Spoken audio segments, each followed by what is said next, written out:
가족관계와 법이라는 단원에 왔습니다. 가족이라는 건 지금 집에 같이 살고 있는 아빠, 엄마, 자식 이런 사람을 서로 가족이라고 하죠. 이런 가족 간에도 법이 적용이 된다는 거예요. 법이 어떻게 적용되는지 하나씩 살펴볼게요. 이걸 살펴보는 이유는 시험에 나오기 때문이죠. 혼인이라는 개념이 먼저 나왔네요. 혼인은 결혼을 말하죠. 남자와 여자가 만나가지고 이제 같이 평생 같이 살 거야 라는 거죠. 이거는 가족을 만드는 행위예요. 결혼을 통해서 하나의 가족이 새롭게 탄생을 하는 거잖아요.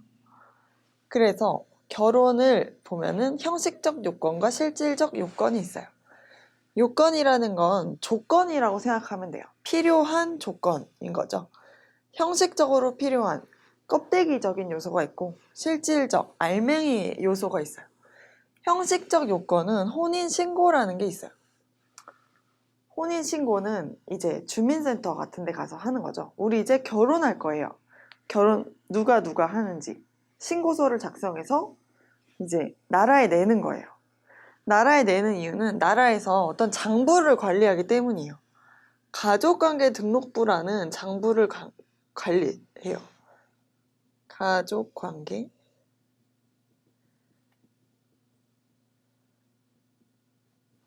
이런 전산망을 통해서 누가 누구의 남편이고 아내고 누가 누구의 자식이고 할아버지고 이모고 이런 게 국가에서 관리를 한다는 거예요.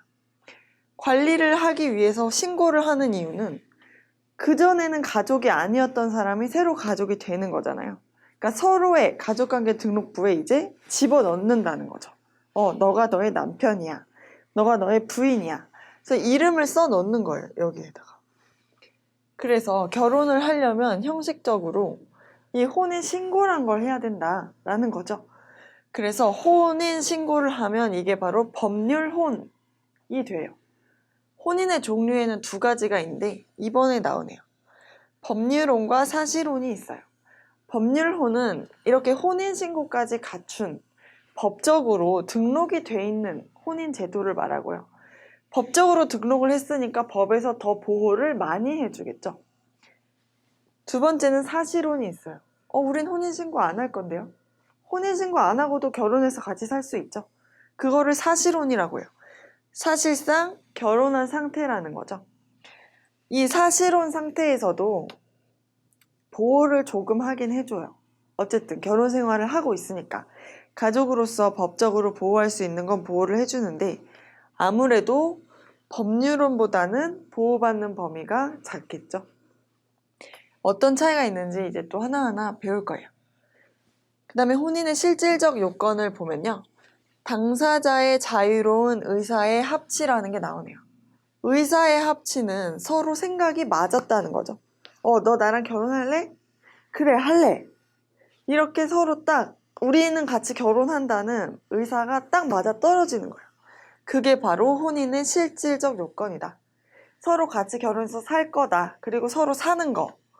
이게 바로 결혼의 성립 요건 중에 실질적 요건이에요. 이 두 개를 구별할 수 있어야겠죠. 형식적 요건은 혼인 신고하는 거. 실질적 요건은 진짜로 같이 사는 거. 그래서 두 번째 요소를 또 보면요. 성년자일 것. 미성년자는 결혼하려면 부모의 동의를 얻어야 되죠. 법률행위니까요.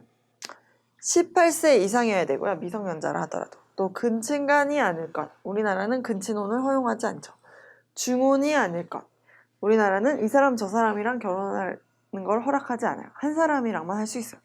중혼이라는 거는 혼인이 겹쳤다는 뜻이죠. 중복됐다. 실제로는 중혼이 있죠. 이 집에도 있고 저 집에도 있고 이런 경우가 있어요. 하지만 법적으로는 인정하지 않는다라고 알아두시면 되겠습니다.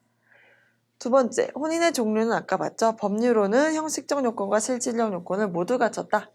실질적 요건은 둘 다 갖췄지만 형식적 요건, 혼인신고를 한 게 법률혼이에요. 사실혼은 실질적 요건만 갖춘 거. 일상적인 혼인의 효과는 인정되지만 친족 관계가 성립되지 않고 그러니까 법적으로 가족이라고 봐주지는 않는다는 거죠. 장부에 등록이 안 돼서.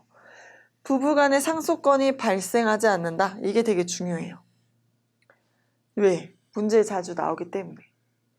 어떤 부부가 있었는데 이제 상속이라는 것도 배울 거예요. 사람이 죽으면 그 사람이 가지고 있던 재산이나 빚을 누군가 처리를 해줘야 돼요. 처리를 하는 게 바로 상속이거든요. 이어서 받았다는 얘기죠. 그런데 원래는 부부간이 가장 상속이 많이 돼요. 부부간에. 그런데 사실혼의 경우에는 상속이 안 된다는 거죠. 장부에 등록이 안 돼 있으면 누가 부부였는지 정확히 알 수 없기 때문에 국가에서 너가 상속받을 수 있어. 이렇게 인정하지 않는다는 거예요. 상속권이 인정되려면 이 혼인신고를 통해서 국가에 미리 알려줬어야 되죠. 이 사람의 배우자는 누구다. 남편이랑 부인은 누구다. 그래서 남편이랑 부인 중에 한 사람이 죽으면 그 상대방이 상속을 하게 되는 거죠. 상속을 하려면 반드시 그래서 등록을 해놨어야 된다. 라는 거예요. 이게 가장 큰 차이예요. 상속권이 인정되지 않는다. 그 다음 혼인의 효과로 넘어가 볼게요. 친족관계의 발생. 이제 법적으로 친인척이 된다는 거예요. 혼인을 하면. 배우자 관계 및 인척 관계가 발생한다는 건데 이 인척이라는 게 친족의 한 종류거든요. 친족에는 친척과 인척이 있어요.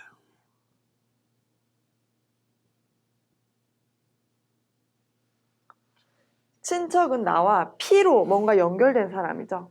이를테면 엄마를 기준으로 하면 나와 엄마를 기준으로 하면 이모는 내 친척이에요. 나와 어떤 그 피로 연결돼 있죠. 할머니, 외할머니라는 사람을 통해서 이렇게 뿌리가 같잖아요.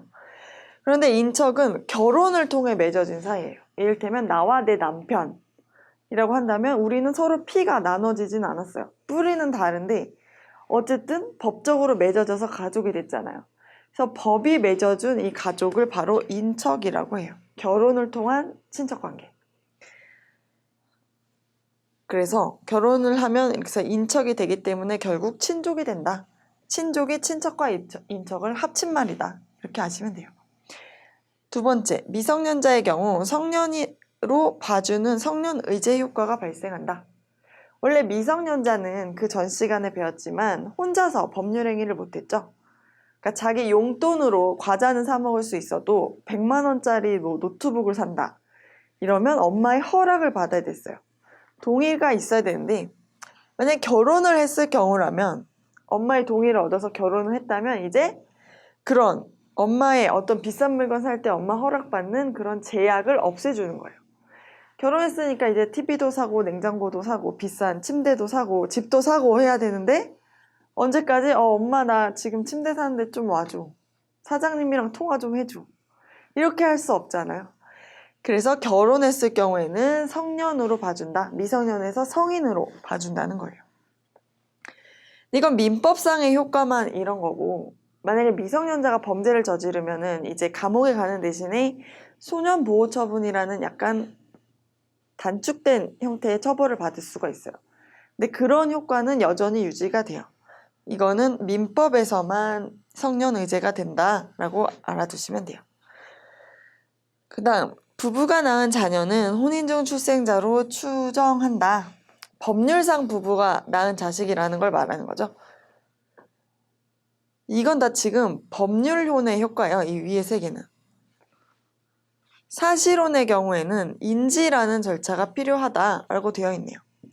만약에 혼인신고하지 않은 부부가 애를 낳았으면 얘가 사실은 장부에 등록이 되게 어렵다는 거예요. 그래서 장부에 등록을 하려면 인지, 내 자식이 맞다는 걸 법적으로 인정하는 절차거든요.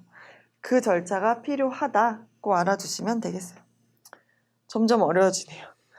그 다음 정조, 동거, 협조, 부양의 의무 발생. 정조란 건 서로 상대방에게 충실한 거죠. 이제 다른 사람을 만나지 않는다. 동거는 같이 사는 거. 협조는 서로 도와주는 거.